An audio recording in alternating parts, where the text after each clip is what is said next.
आळंदा गावामध्ये हिंदू संमेलन कार्यक्रम ठेवला होता. त्यासाठी प्रमुख आकर्षण म्हणून बजरंगबली आलेले होते. तर तुम्हाला इथून समजणार नाही तर आपला ब्लॉग शेवटपर्यंत पहा.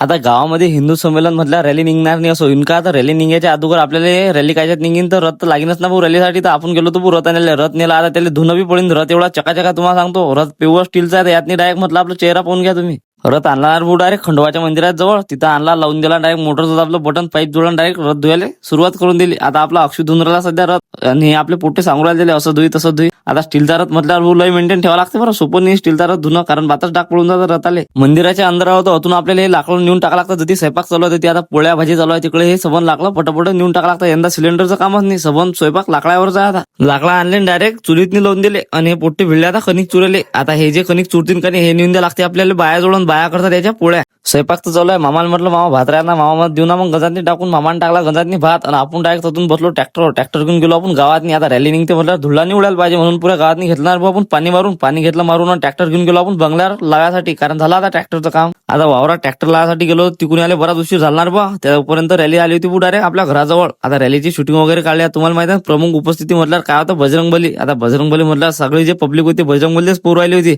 आता हा ब्लॉग नाही करता चांगलाच मोठा उराला. याचा आपण सेकंड पार्ट करू. भेटू सेकंड पार्ट मध्ये.